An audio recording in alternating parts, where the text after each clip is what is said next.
예, 마태복음 2장입니다. 마태복음 2장은 헤롯 이야기가 소개되고 있죠. 같이 살펴볼까요? 왕의 탄생을 성경은 얘기합니다. 동방의 지혜자들이 와지요. 헤롯의 아기를 살해하는 장면, 황금과 의향과 몰약, 나사렛 예수로 불리신 이 내용을 가지고 같이 은혜를 나누도록 하겠습니다. 왕의 탄생을 말하죠. 동방의 지혜들이 말하는 와이즈맨이라고 성경은 말하는데, 와이즈맨. 그때 와이즈맨 누구더냐 그러는데, 이게 당시에는 이제 시대적으로 볼 때 마법사들. 그랬죠. 그들이 와서 이제 헤롯 왕 시대에 예수님께서 유대의 베들레헴에서 태어나시며 보라, 동쪽으로부터 지혜자들이 예루살렘에 와서, 우리 개혁성경 동방의 박사 그랬는데, 글쎄 박사라기보다는 지혜자들, 닥터라고 안 돼 있거든요. 와이즈맨. 당시에는 이들이 이제 마법사, 그렇게 말할 수 있죠. 이르되 유대인의 왕으로 나신 분이 어디 계시냐. 우리가 동방에서 그분의 별을 보고 그분께 경배하러 왔노라 그랬어요. 헤롯 왕이 이 일에 대하여 듣고 온 예루살렘이 소동했다. 동방은 도대체 어디냐? 동방이 어디냐? 그래서요, 여러분, 그 누구냐? 욥이 동방에서 가장 큰 자라고 그랬죠. 동방은 시리아 쪽도 동방이고 에돔 쪽도 동방이고, 그렇죠. 그리고 또 사실 동방으로 쭉 가면은 인도 쪽도 동방이고 중국도 동방이에요. 근데 그들이 예수님이 태어나신 것을 어떻게 알았죠? 알 수 있는 길은 얼마든지 있죠. 유대인들이 바벨론 쪽 그쪽에 70년 이상 100년 가까이 포로로 있었고, 단순 포로가 아니라 거기서 한 사유를 이뤄가고 있지 않습니까? 그리고 거기서 자손도 낳고 사람들과 교류하고, 그 율법 책도 그들에게 전달됐을 것이고, 또 지혜를 추구하는 많은 사람들은 이 나라 저 나라에서 여행객들이 또 만났을 것이고, 그러면은 인도 쪽이나 중국 쪽에도 자연히 전달이 될 수 있는 가능성은 있죠. 그쪽이 다 동방이거든요. 그러니까 누군지는 몰라요. 누군지는. 욥도 아주 믿음이 출중한 사람인데, 그에게도 율법이 전달되지 않았다고 말할 수는 없죠. 내가 욥이라면 그 시대 나이다 할지라도 욥 같은 사람이라면 하나님의 율법을 무슨 수를 써서라도 구해서 보고 연구했을 겁니다. 그러면은 구약을 연구하다 보면은 당연히 알 수 있는 거죠. 어찌 보면은 유대인들보다 이방인들이 더 구약을 더 깊이 연구할 수도 있습니다. 그렇죠? 그래서 그들이 별을 보고 별이 인도하니까 경배하러 왔다. 오히려 본토에 있는 서기관 바리새인들, 그들은 모르는데 이방인이 먼저 왕을 찾아온 겁니다. 놀랍지 않습니까? 원래 그런 거예요. 원래 그렇잖아요. 예, 본인들은 모르는데 손님이 더 잘 알아. 예, 동방의 지혜자들이 이렇게 알 수도 있는 거죠. 여기에서 우리가 이방인들을 너무 가볍게 보시면 안 돼요. 예수를 모르는 사람들요, 어찌 보면은 하나님에 대해서 더 깊이 연구하는 사람들이 많이 있어요. 때때로는 이제 저는 일반 서적을 가끔 서점에 가서 일반 도서관도 가서 보고 그러는데, 우리는 일반 서적도 가끔 살펴보면은 아주 탁월한 사람들이 간혹 있어요. 그들이 때로는 믿음이 부족하고 믿음이 없다 하더라도 일반 세상에도 역시 하나님이 알게 모르게 역사하신 부분이 있구나, 이걸 알 수 있습니다. 그들에게서 때로는 배울 점도 있더라, 저는 경험적으로 그렇게 생각합니다. 일반 서적도 가서 보면은 우리가 미처 생각해 못한 그런 탁월한 그 깨달음을 얻을 수 있는 책도 있더라, 그 말씀을 드립니다. 헤롯의 아기 살해. 헤롯이 이제 서경왕과 대제사장들과 모아가지고 그리스도가 어디서 태어났느냐, 다구쳐 부르니까 베들레헴입니다. 그래서 그 구약의 예언 말씀을 찾아도 그들을 다 죽이죠. 아이들을.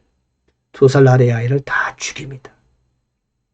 헤롯이 누구냐면은 이 헤롯가에서 현재 헤롯 대헤롯이라고 그러는데 이 사람은 좀 탁월한 사람이었어요. 본래는 평민이었죠. 근데 로마 그 황궁에 손을 넣어서 직접 찾아가서 그들과 잘 설득해서 왕권을 받아 가지고 왔습니다. 그래서 유대 땅을 다스리죠. 그러니까 유대 본토에 있는 사람보다 더 뛰어난 거죠. 물론 그러기 전에 이제 마카비 독립시대를 해가지고 유대에서 그 반역을 일으킨 경우가 있었어요. 로마 정부를 향하여. 그러니까 오히려 로마 쪽에서는 유대 혈통, 정통 혈통이 있는 사람보다는 에돔 족속을 사람을 유대 왕으로 일부러 세웠다고 볼 수 있겠죠. 그것도 계산이 있으니까. 그가 이제 겨우 왕을 지금 자리를 자기가 차지했는데 왕이 태어났다 하니까 겁이 덜컥 나겠죠. 그래서 2살 아래의 모든 아이를 다 죽입니다.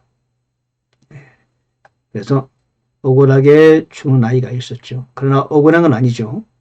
예수 그리스도로 인하여 죽었기 때문에 그것도 순교가 될 수 있을까요? 예. 자, 황금, 유향, 몰약. 자, 동방의 지혜자들이 와서 그 별이 앞서가다가 멈춰서요. 그리고는 그곳에 찾아가서 그 별을 보고 심히 기뻐하고도 기뻐했더라. 그래야 예비한 선물을 아기 예수님께 드립니다. 엎드려 경배하고. 참 놀랍잖아요.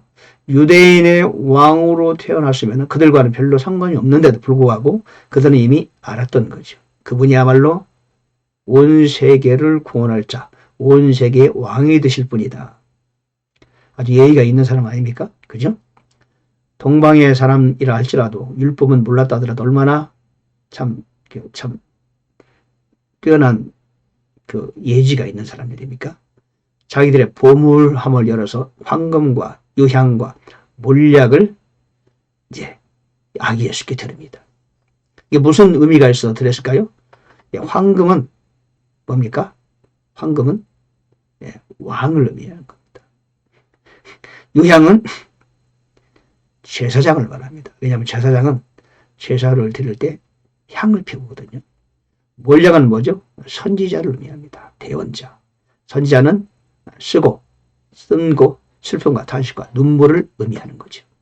그래서 황금과 유향과 몰약을 선물로 드렸는데 그게는 다 의미가 있다. 황금은 왕을 의미하고 유향은 제사장, 몰약은 대언자, 선지자를 상징하는 것이다. 이렇게 말합니다. 예, 그리고 여기를 보면은 예수님께서 아기 예수가 이제 어디로 갑니까? 애굽으로 갑니다. 누가복음의 이 시기와 이 마태복음의 시기가 약간 다릅니다. 누가복음 때는 베이비입니다. 베이비. 막 태어난 아기. 그런데 이 마태복음에 현재 소개된 이 장면에서 소개된 예수님은 영차일드라고 소개하고 있어. 영차일드. 그러니까 이때는 이미 한 2살, 1살 반. 그리고 누가복음에서 그 목동들이 보았던 아기 예수는 막 태어난 베비, 아기를 말하는 겁니다. 그때는 하나님께 드릴 게 없어서 집비들기, 산비들기 이런 걸 드렸잖아요. 근데 여기서는 이미 동방의 지혜아들이 황금을 가져왔어요. 그러므로 이미 부자가 된 거예요. 그래서 애굽으로 떠나라는 천사의 지시를 듣고 갈 수 있었던 겁니다. 왜? 이미 부자가 되어 있었던 거예요. 황금을 가졌기 때문에.